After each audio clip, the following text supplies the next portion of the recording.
Assalamu alaikum muhtaram milletdaşlar. Dünyanın türlü tübeklerinde yaşavşı halkımız tırmışındağı vakıgalar bilen tanıştırığımızı devam etəbiz. Siz Tatarlar tapşırın qarıysız. Bugünkü programda.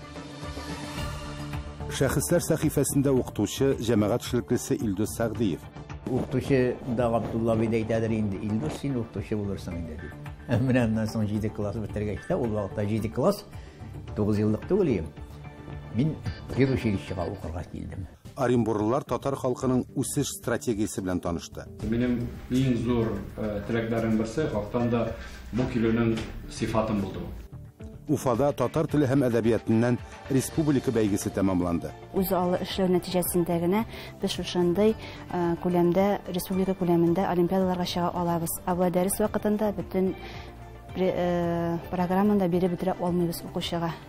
Иске Ярмәк авылы тарихына багышланган китап дөнья күрде. Eğer edebiyat hizmette işleyen kişiler bulmasa bizim dünyamızın hayvanlar dünyası şekilli olur. Югары Пушмада татар телен өйрәнү якшәмбе мәктәбе ачылды. Беренче вакытта аңлашырга авыррак иде.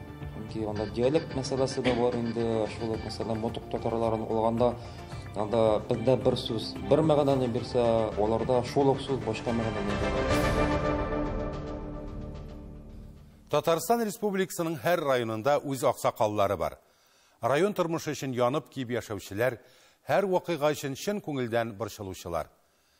Бүгенге сюжетыбызның каһарманы Арча районының шәрәфле гражданины, Россиянең мәгариф отличнигы, Тайсырның атказанган укытучысы 21 ел дәвамында Арча педагогика көллиятен җитәкләгән Илдус Габдрахман улы Сәгъдиев.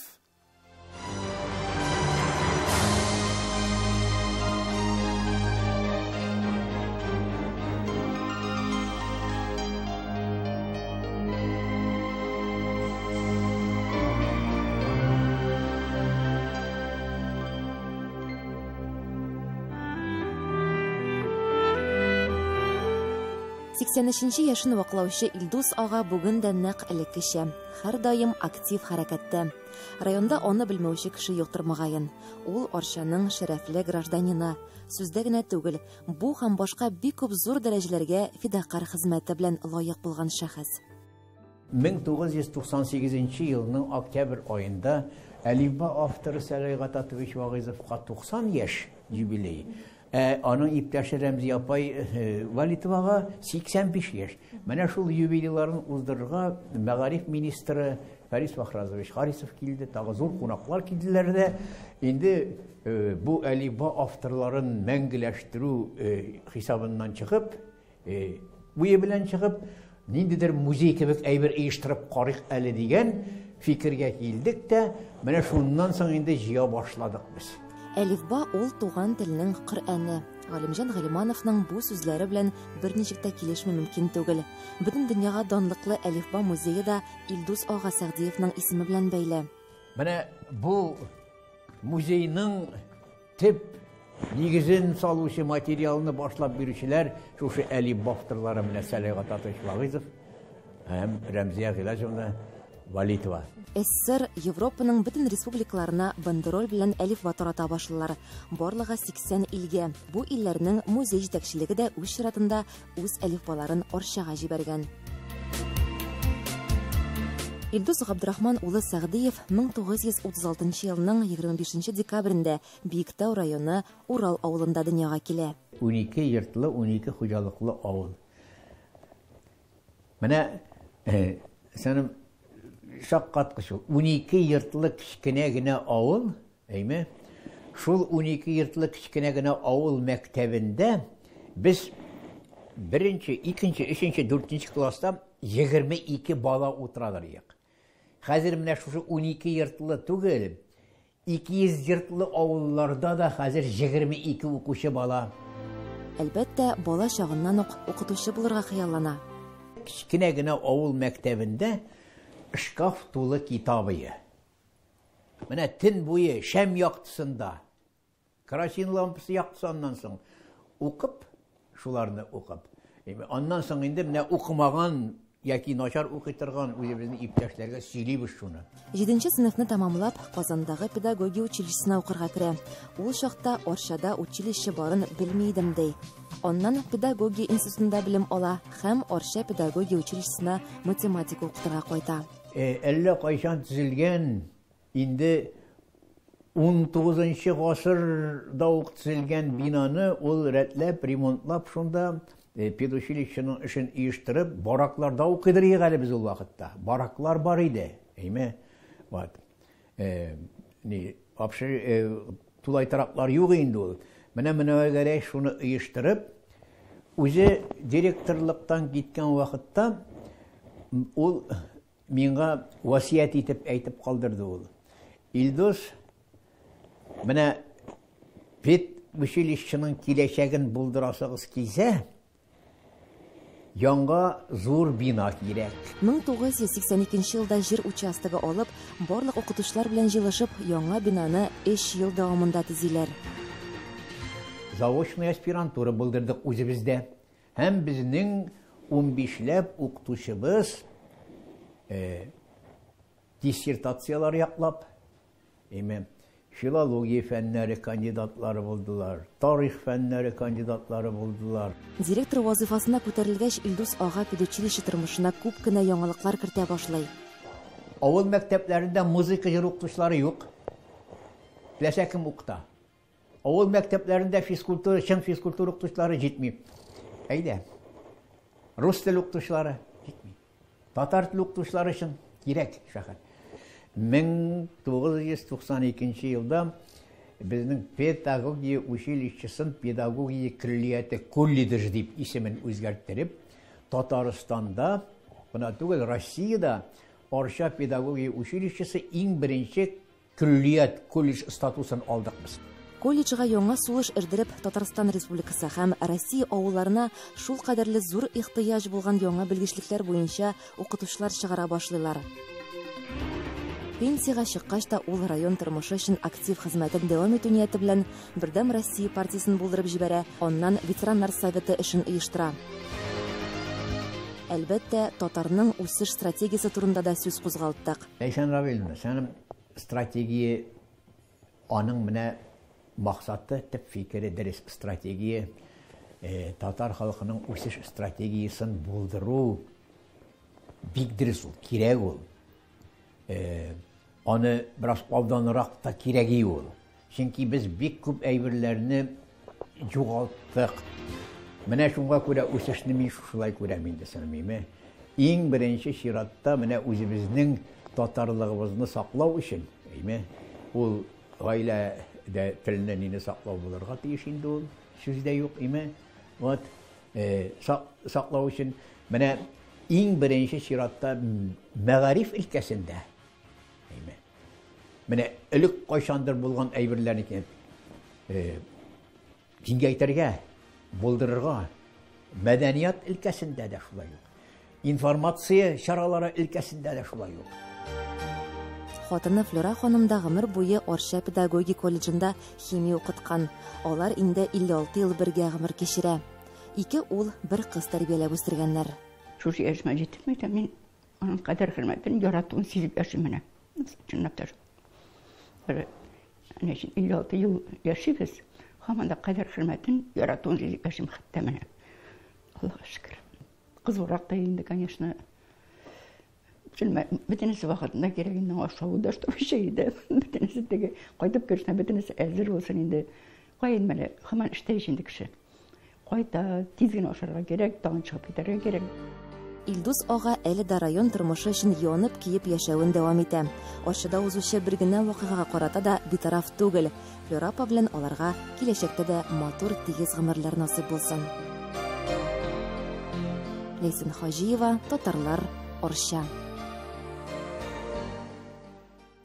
Оренбург өлкәсендә яшәүче татарлар Казанда тәҗрибә туплады. Аларны Бөтендөнья татар конгрессында Татарстан премьер-министры урынбасары, Милли шура рәисе Васил Шайхразиев кабул итте.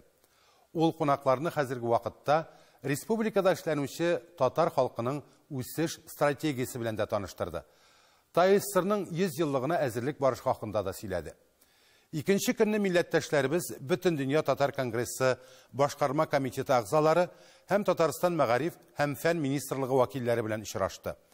Очрашуда каралган мәсьәләләр хакында тулырак Оренбургтан үз хәбәрчеләребез репортажы. Минем иң зур теләкләрем берсе вакыттан да бу килүнең сыйфатын булды. Милли шура рәисе Василь Шахразиев кунакларга конгресста оештырылучы чаралар хакында сөйләде. Шуларның берсе Җәлил укулары. Василь Шахразиев киләсе елларда Муса Җәлилнең якташларын да әлеге чарага кушылырга өндәде. Милли шура рәисе оренбурларны татар халкының үсеш стратегиясе белән дә таныштырып, ТАССРның 100 еллыгына әзерлек барышы хакында да сөйләде. Татарларыбызга әйтәбез, сезгә дә шушы Татарстанның 100 еллыгына әзерләү буенча кушылып китәргә кирәк. Россия регионнарындагы татар оешмаларын газета, журналлар белән баету да каралган. Актив тапкан китапларын сатып алып, без үзебезнең активка ирешәбез. Менә бу газет, журналларны һәм республика күләмендә берничә газетны җыеп, бер пакет җибәрәчәкбез. Татар конгрессы Оренбургның Хусаин Ямашев китапханәсен алдарак та матур әдәбият белән тәэмин итеп килде. Ә соңгыларның башкалар белән бүлешә белүдә күркәм гадәт. 2006 елны 100 еллыгыбызга безнең 1000 инсекләр китап килде сездән. Ondan соң менә шушы ел сайын килеп тора ул. Дублет экземплярларны без үзебезгә калдырмыйчак, авылларга җибәрәбез. Авыллар бөтенләй яңа китапларны күргәннәре юк. Менә шушы эшегез өчен сезгә бик зур рәхмәт. Икенче көнне Бөтен дөнья татар конгрессы башкарма комитеты җитәкчесенең урынбасары Марс Тукаев кунакларны конгресс эшчәнлеге белән таныштырды. Алда торган планнар хакында сөйләде. Җыеннар вакытында Оренбург татарларының актив булуын билгеләп үтте. Бөтен дөнья татар конгрессының мәгълүмати хезмәт һәм масса күләм матбугат чаралары белән эшләү идарәсе башлыгы Гөлназ Шәйхи кунакларны конгресс сайты һәм хәзер аена 2 тапкыр чыга башлаган Халкым минем газетасы белән таныштырды. Халкым минем газетасы татарлар исеме белән чыга башлаячаклар. Россия каталогына ул шулай дип кертелде. Һәм инде аптырамасын безнең милләттәшләребез, Россия регионнарында яшәүче татарларыбыз, татарлар дигән газетага юллагалар икән, ул халкым минем. Аккалфак Бөтен дөнья татар хатын-кызлар оешмасы җитәкчесе Кадрия Идрисова Оренбург өлкәсендә 3 ел элек бик авыр гына оештырган Аккалфак оешмасы хәзер 16 районда да бар дип белдерде. Татар конгрессы һәм аның ичендәге Аккалфак оешмасы үз премиясын да булдырган. Бәйгенең язмача варианты март аенда интернетта куелачак. Онда һәр теләгән кыз бала катнаша ала. Безнең премия тапшырыла. Анда инде билгеле премия берсендә безнең татар халкының бизәнү әйберләре, көмеш алкалар, көмеш беләзекләр, шундый көмеш менә үзебезнең изү әйберләре, менә шуңа күрә һәм билгеле һәр берсе рассамнар кулы белән эшләнгән. Мәгариф системасы татар халкының үсеш стратегиясенең бер өлеше. Бу хакта да сөйләштеләр. Мәктәпләрдә ана телендә укыту өчен дәреслекләр җитмәү зур проблема булып кала бирә. Бүген 150 меңләп татар халкы яшәгән төбәктә татар теле укытылган мәктәпләр саны 20-гә дә тулмый. Шуңа да иң күп сораулар мәгариф өлкәсенә кагылышлы иде. Китаплар, дәреслекләр булырга тиеш балаларда менә. Өттем, переподготовкада үттем, минем каягызларым да бар, шул 2 сәгать белән без елда область күләмендә бөтен олимпиадаларда орыннар алып киләбез. Межрегиональный да победитель, всероссийская киләктәге бер кушыбыз. Безгә мөмкин бер мөгаен шушы воскресный школаны уйларга. Әгәр сезнең мәктәбегездә базис учебный план нигезендә үзегезнең базисный учебный планыгызга татар теле кертелгән икән, бу физика, математика, история исә башка тарих кебек дәресләрне сез ничек итеп регионда аласыз? Нәкъ шундый ук сезнең хукукыгыз бар, бу дәресләрне дә үзегездә алырга. Татарстан бары тик ярдәм итә. Олимпиадаларда катнашучы балаларга җирле мөхтәрият ягыннан игътибар булмавын да җиткерделәр.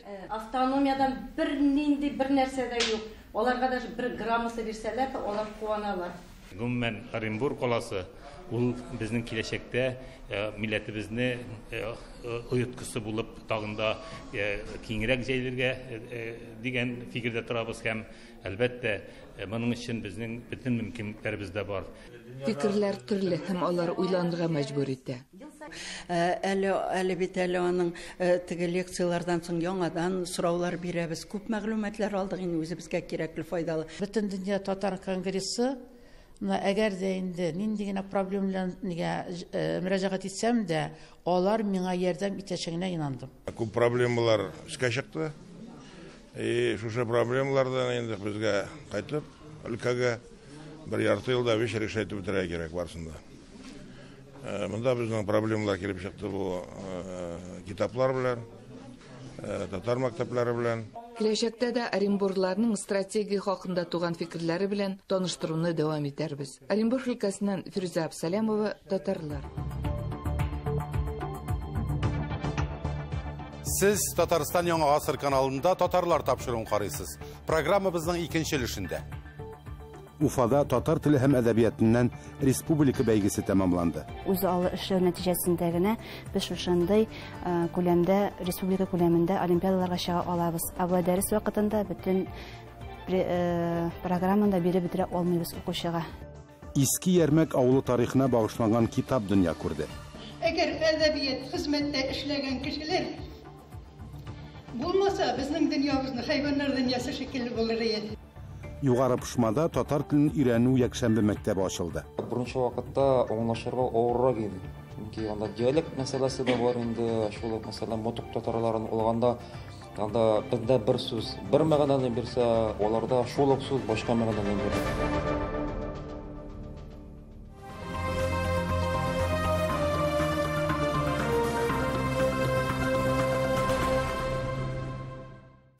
Уфада мәктәп укучылары арасында татар теле һәм әдәбиятыннан республика бәйгесе тәмамланды.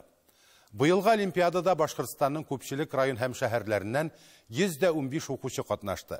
Ни кызганыч, узган елларга караганда бу күпкә ким. Тулырак Уфадан килгән видео язмада. Уфада татар теле һәм әдәбияты олимпиадасы башка еллардагы кебек Касыйм Дәүләтгилдиев исемендәге рәсем сәнгате интернат гимназиясендә үтте.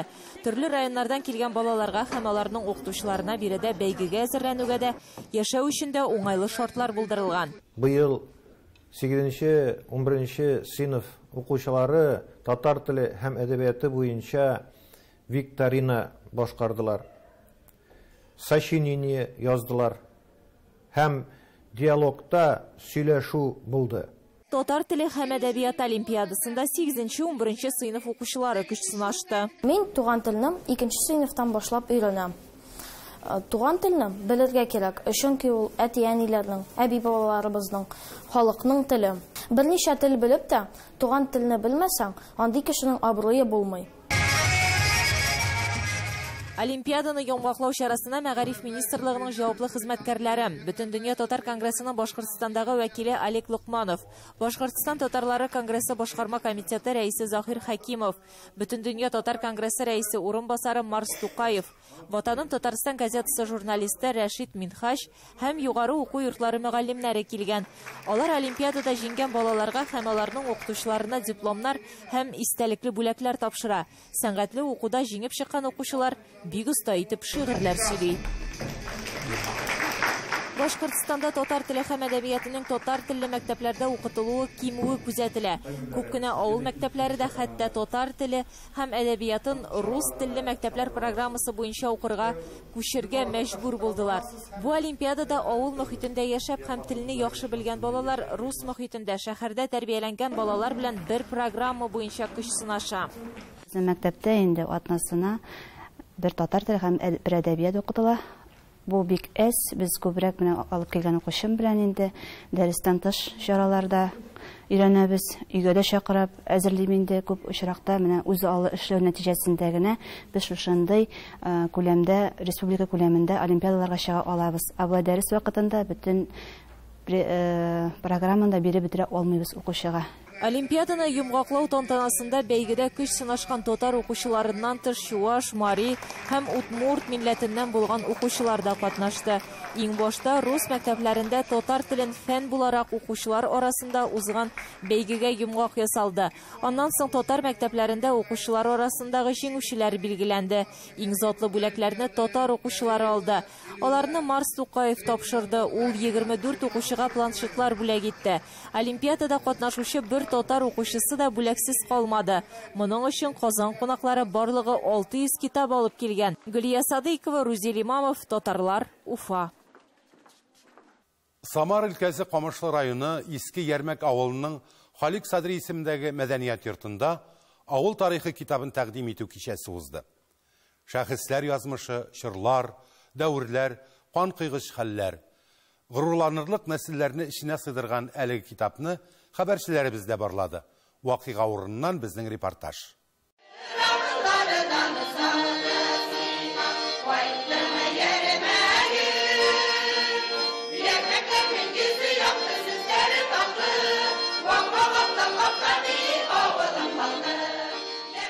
Иске Ярмәк авылы тарихы китабын тәкъдим итү чарасында иске ярмәклеләр, шушы авылда туып үскән читтә яшәүче авылдашлары, күрше-тирә авыллардан килгән милләттәшләребез, Татарстан Республикасыннан һәм Самара шәһәрләреннән мәртәбәле кунаклар катнашты. Аларны Иске Ярмәк авылында инде 49 ел дәвамында иҗат итүче, шушы төбәкнең, халкыбызның горурлыгы булган Аккаен халык фольклор ансамбле каршы алды.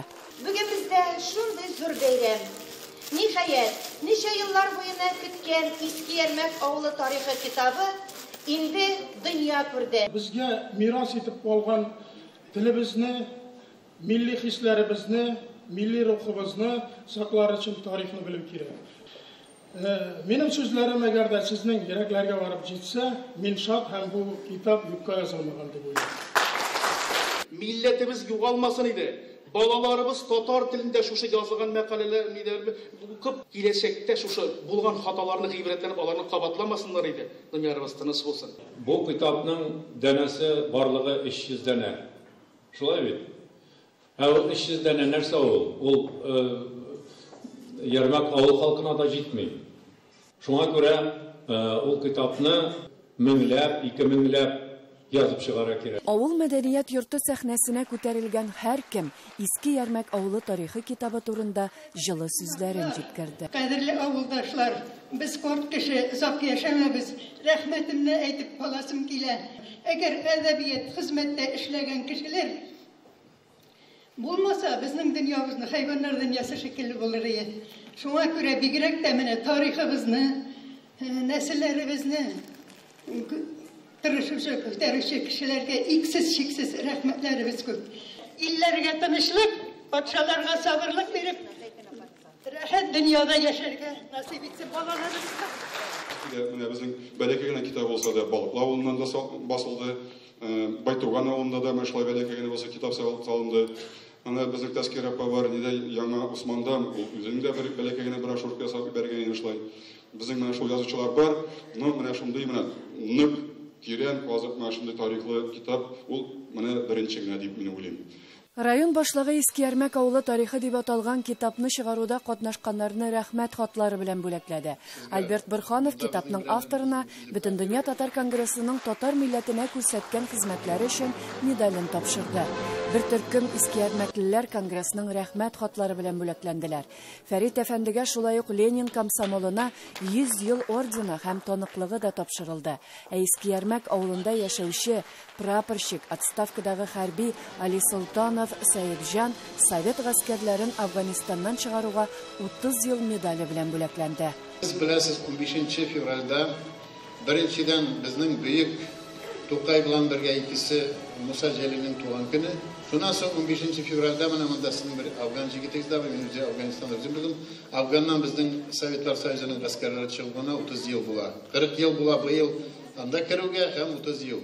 Төрле чаралар безнең күп. Менә без бүген сезнең кичә безнең бик матур итеп кабул иттеләр. Рәхмәт. Әлбәттә, 3 сәгатьлек тамаша данлыклы Аккаен төркеме, авыл үзешчәннәре, мәктәп укучылары, күрше-тирә авыллардан килгән сәнгать осталары тарафыннан җыр биюгә күмелеп барды. Иске Ярмәкле Иршат Галимовның Өмет спектакленнән сугыш елларында авыл халкының тормышын тасвирлаган күренеш тәкъдим ителде. Тагын шунсын әйтеп китү урынлы булыр. Самар өлкәсе Камышлы авылында быел 29 июнь көнне бөтен Россия татар авыллары сабан туе узачак. Очрашырбыз. Лесена Сидретдинова, татарлар, Иске Ярмәк авылы, Самар өлкәсе. Свердлов өлкәсенең югары Пышма шәһәрендә татар телен өйрәнергә теләүчеләр саны арту сәбәпле Бакыр мәчеттә якшәмбе мәктәбе ачылган. Сабак алучыларның иң өлкәненә 77, иң кичкенәсенә 10 яшь. Ана телебезне өйрәнүгә һәркемнең үз сәбәбе. Тик аларның барысында халкыбыз тарихына һәм мәдәниятенә булган хөрмәт берләштерә. Тулырак Уралдагы хәбәрчеләребез язмасында. Свердлов өлкәсендәге Югары Пышма шәһәре татарлар күпләп яшәүче калаларның берсе. Пышма атамасы да татарча мәгънәгә ия. 70 меңгә якын халкы бар, шуларның 20%-ын милләттәшләребез тәшкил итә. Югары Пышманың Бакыр мәчете Россиядә иң зур һәм матур гыйбадәтханәләрнең берсе. Җомга намазларына бирегә 1500-га якын мөселман җыела, ә бәйрәмнәрдә аларның саны 6000-гә җитә. Мәчеткә экскурсияга мәктәпләрдән дә киләләр. Шулай ук Россия төбәкләреннән һәм чит илләрдән дә. С этого года началось уже преподавание татарского языка. Также вот эта воскресная наша школа исламская, есть группы, где преподаются основы ислама на татарском языке. Урал татарларының төп проблемасы ана теле. Еш кына ул телне бирлек укытучы булмау белән бәйле. Әлеге уңайдан Югары Пышмалылар бәхетле. Аларның имамнары яшьләр, заманча фикер йөртәләр һәм һәр эшне булдыралар. Татар телен белүгә килгәндә мин үзем Улан өлкәсеннән, татар авылында тудым мин. Аннан соң өстәмә инде әдәби татар теленә килгәндә Казанда 1000 еллык мәдрәсәсен тәмамладым мин. Аннан соң монда да бөтенләй татар башкортларыбыз күп. Алар белән элемтәдә булып, сөйләшеп, бергә эшләп, татар телен шуласып торабыз. Беренче вакытта аңлашырга авыррак иде. Чөнки анда диалект мәсьәләсе дә бар инде, шул мәсьәлә мотык татарларын алганда анда бездә бер сүз, бер мәгънәне бирсә, аларда шул ук сүз башка мәгънәне бирә. Рамис хәзрәт Сиражев ислам хукуклары, гарәп теле, дин нигезләре һәм татар телен укыта. Төркемнәрдә индивидуаль һәм читтән торып шөгыльләнергә була. Укучыларның яше чикләнмәгән. Дәресләр үтә диалог сөйләшәбез без, парлап. Сорыйбыз ответ-вопрос. Ответ-вопрос шулай сөйләшәбез. И көндә домашнее задание бирәләр. Гид проверять это. Рамис хәзрәт очень строгий учитель. Поэтому дәресне тырышабыз эшләргә. Аң белемне бит тәрбияле, тәртипле аңлата. Барында тәҗвид кагыйдәләрен җиренә җиткереп, барыбызга да аң белемнәрне җиткерә, иншаллах. Бүген Свердлов өлкәсендә татар этно-мәдәни мәгарифе тирәсендәге вазгыять яхшылардан түгел. 140 мең татар яшәүче төбәктә ана телен өйрәтүче якшәмбе мәктәпләре көч хәл белән дистәгә тула. Югары Пышмадагы курсларга бүген 65 кеше йөри. Халык кызыксына, сорау бар. Инсаф Абдулла, Әлфия Габдушева, Татарлар, Свердлов өлкәсе. Бүгенгә менә шулар, хөрмәтле тамашачыларыбыз, без сезнең сорау тәкъдимнәрегезне күз уңында тотып эшләргә тырышабыз. Һәр вакыт хәбәрләшеп яшик. Сау булыгыз.